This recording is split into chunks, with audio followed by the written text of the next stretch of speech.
Bonjour, je suis ravi de vous retrouver pour une nouvelle vidéo sur les accords mets-et-vins. Un accord mets-et-vins qui est absolument fantastique, que j'adore et qu'on aime bien quand il fait froid comme ça. Ah, on met le pull, on a besoin de se réchauffer, on n'a pas la cheminée ici, donc forcément on a besoin de manger un plat un peu bien gras, comme on aime, du fromage fondu, la charcuterie et la pomme de terre. Je vais appeler la raclette. Bah oui, la raclette plat ô combien convivial. Et en plus, aujourd'hui, on a vraiment besoin de ça, de se retrouver autour de quelques amis, de la famille, pour justement partager un moment génial. Et en plus, qu'ils soient délicieux. Une bonne raclette, c'est super. Maintenant, la question centrale, c'est quel vin on va mettre avec la raclette? Quel vin avec la raclette? Ça, c'est toujours une question. Mais, question encore plus vicieuse, est-ce qu'on peut proposer un vin rouge avec la raclette? Est-ce qu'à chaque fois que je pose ce type de questions, les passions se déchaînent? Je vous ramène à la dernière vidéo que j'ai pu faire sur le sujet. Comment arriver à convaincre vos amis d'arrêter le vin rouge avec le fromage? Ça a fait un tollé extraordinaire. C'est pas grave, parce que par habitude, on a souvent l'habitude de proposer du vin rouge avec le fromage, et aussi à table en règle générale. C'est pour ça qu'on a toujours un peu de mal à se départir de cette habitude-là. Donc c'est vrai que même avec une raclette, il y a encore beaucoup de personnes qui vont proposer un vin rouge, souvent assez tannique, ce qui est dommage. Alors, quelle question, elle est un peu provocatrice, c'est vrai, mais au contraire, elle va amener une réponse qui soit constructive et qui va vous permettre de trouver, pourquoi pas, une solution pour contenter tout le monde. Obliger les gens à prendre un vin blanc avec la raclette parce que vous aimez ça et que l'accord est souvent remarquable, c'est super. Mais malheureusement, il y a des personnes qui aiment le vin rouge, et moi j'adore ça, le vin rouge. Mais avec la raclette, c'est pas génial. Si, ça peut être génial. Alors justement, je vais vous aider à trouver le vin rouge qui sera adapté à la raclette, d'accord? Alors, le problème du vin rouge, mais c'est ce qui fait aussi sa qualité, son intérêt, c'est le tanin. Le tanin, c'est ce côté un petit peu dur qu'on trouve en fin de bouche. Vous savez, quand vous prenez un vin rouge, vous le mâchez, voilà, et à un moment donné, on sent un peu le tanin, voilà, on sent que le vin se durcit en fin de bouche. C'est simplement, en fait, le simple fait que le tanin a une propriété qui est évidente, c'est que le tanin stoppe la lubrification. En fait, vous ne lubrifiez plus. Comme on ne salive plus, du coup, dans la bouche, on a une sensation de sécheresse. Alors, ça dure qu'une seconde, voire 2 secondes, pas plus. Et après, c'est pas très grave, puisque vous avez l'acidité qui va intervenir, qui va laver, nettoyer tout ça. Le tanin donne, en fait, une assise au vin, une poigne du caractère. Donc, c'est ça qui fait ce qu'on aime beaucoup le vin rouge, c'est quand on a des beaux tanins, quoi. Alors, le problème des tanins, c'est qu'ils vont se confronter au gras du fromage, au ferment lactique et aussi à la croûte qui est amère. Donc tout ça va contribuer à durcir davantage les tanins et donner cette impression un peu abrasif. Ce qui fait que le vin rouge, intrinsèquement, a beaucoup de mal à se marier avec le fromage. Donc c'est vrai que quelque part, on se dirait, la raclette, comme il y a du fromage, logiquement, on aura du mal et ça va pas très bien aller avec le vin rouge. C'est en partie vrai, mais c'est plutôt assez faux. Pourquoi? Parce que, évidemment, le vin blanc, on n'a pas de tanin, il y a l'acidité, le plat il est gras, et l'acidité du vin blanc va permettre de trancher dans le gras, ce qui est super, et ça sont des accords remarquables. Ça, c'est clair. Maintenant, la chance qu'on a avec la raclette, c'est qu'on n'a pas que le fromage. Et, autre élément, le fromage, il n'est pas comme d'habitude. Pourquoi? Parce que le fromage, il est fondu. Et à partir du moment où le fromage est fondu, forcément, il va pouvoir accueillir un peu plus facilement les tanins des vins rouges. Alors évidemment, pour trouver un vin rouge qui puisse aller avec la raclette, il faudra éviter les vins rouges trop tanniques. Alors vous allez me dire, mais comment on fait pour trouver des vins rouges pas trop tanniques? Alors, le tanin, en fait, il a une propriété aussi, c'est d'apporter la couleur au vin rouge. Plus le vin rouge sera foncé, plus il sera tannique. Donc évitez les vins rouges trop foncés. Alors par exemple, dans le sud-ouest, on est sur un climat relativement humide, et en plus qui est relativement chaud, donc on va avoir des vins qui sont naturellement tanniques. Les vins de Bordeaux sont tanniques, les vins de Bergerac le sont, les vins de Gaillac, les vins de Cahors, bien sûr qui sont très noirs en couleur, les vins d'Iran également sont des vins tanniques. Les vins du Languedoc, Roussillon également, les vins de la Vallée du Rhône du Nord, donc ces vins-là sont un peu plus colorés, un peu plus tanniques. Donc on pourra éventuellement en marier à la seule condition qu'ils aient beaucoup moins de tanins. Or, pour ça, il faut que le tanin soit fondu. Un tanin fondu, on va l'obtenir grâce au temps et à la patience. Donc les vieux vins qui ont 10 ans, 15 ans, 20 ans, ça peut fonctionner. Maintenant, allons sur des vins plus simples, des vins plus proches de la Savoie, où justement d'où vient la raclette et le fromage. Forcément, on va partir sur des vins rouges locaux. Alors, je vais aller un peu plus loin que ça. C'est comme le fromage est fondu, effectivement, le tanin sera beaucoup plus facilement accueilli, d'accord? Du fait qu'on a un fromage qui offrira en bouche une texture un peu plus agréable et surtout un toucher de bouche plus rond, plus charnu, et aussi, bien sûr, cette sensation un petit peu de chaleur, hein, et qui fait qu'avec un vin rouge qui est un petit peu fondu, ça marche très bien.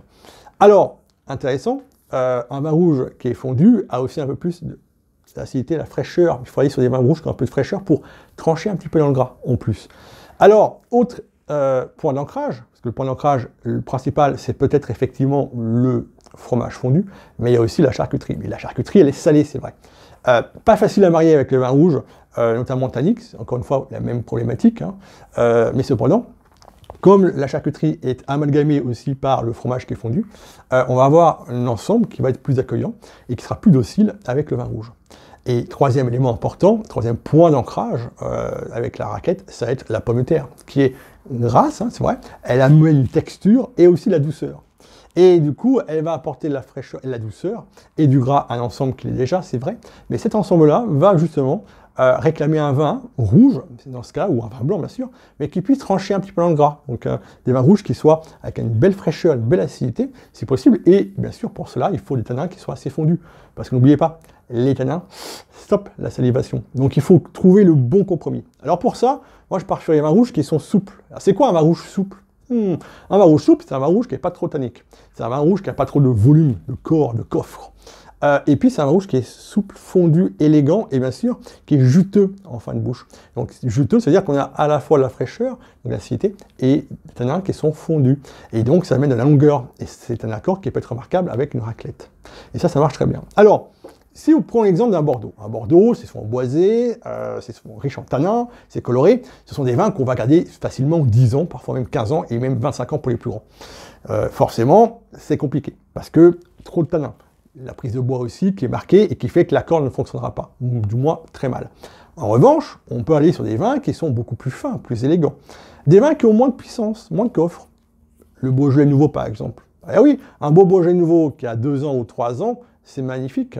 Bah oui, parce que c'est plus souple, c'est fin, c'est pas des vins qui ont une grosse structure, c'est des vins qui évoluent plus vite que les autres. Donc ils ont des tanins qui vont se fondre plus rapidement. Donc forcément, ils vont répondre aux attentes de la raclette. Si vous avez un Beaujolais nouveau qui a 2 ans, 3 ans dans votre cave, foncez, vous allez voir, c'est génial.